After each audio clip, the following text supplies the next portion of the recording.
Assalamu alaikum dostlar. Саламатсыздарбы? Жакшысыздарбы достор? Манайлар жакшыбы достор? Мына август айында турабыз. Бүгүн уже 10 август. Мен Арсланбаптамын. Мен азыр өтө бир тарыхка кызыгам.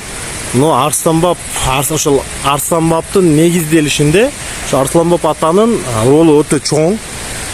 Мына мүрзөсүгө кире бериштеги Рават. Достор, ачын мүрзөсүнө зияратгахка киребиз. Рават бул жер.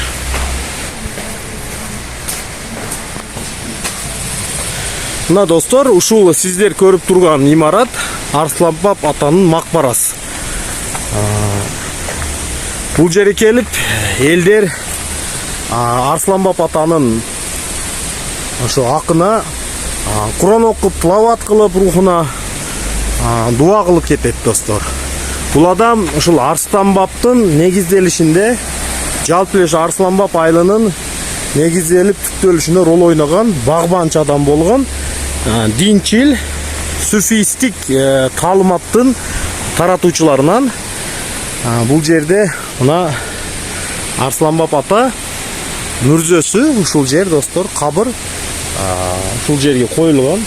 Багбанчы болгон жана баарыбызга белгилүү суфи Накшбандия тарикаттарынын ээлери болгон Яссавия таалыматынын Ахмад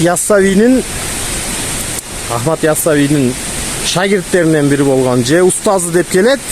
Менде ушул толук маалымат жок ушул жөнүндө. Кандай болгондо дагы бул адамдар өтө динчил, Кудайга болгон махабатты жайылтуучу адамдардан бири болгон. Достор, ушул Арсланбап атанын мүрзөсү. Дуа кылып коесуңар. Мурда жөнөкөй эл тарабынан зиярат адептери, бир акыйдалардын токношуусу убагында ширк катары бааланып келген. Азыр эсе мен жөнөкөй адам, жакшы адам катары дуа кылып, зиярат кылып кетет. Туристтик бир жер достор. Ошо Арсланбап жакында достор, ошо Арсланбап атага айылга сел келип, мына жерлер жууп кетти. Баарыңар билесиңер. Мына өтө чоң сел келип, себебин дагы билдим. Чоң шаркыратмада тосулуп калып, жолу 2 саат бою тосулуп калып, анан ачылып кетип, 2 сааттан кийин полный ушул дымданган суу ушул жерлер жууп кеткен. Мына жер дагы жууп кеттир. Азыр 2024 жыл 10 август мен ушул жердемин. Сиздер менен мен чогуу достор Жамиш Турманов, Арсланбаптамын достор. Атайын сиздер үчүн илиндим, муну көрсөтөйүн деп. Арсланбап атанын мүрзөсү, макбарасы. Достор, тааныбагандар, бул центрде цум бар. Арсланбаптын ушул цумдун артынан киргенде, арка тарабында көрөм дегендер келип Куран окуп, зиярат кылып кетсеңер болот достор.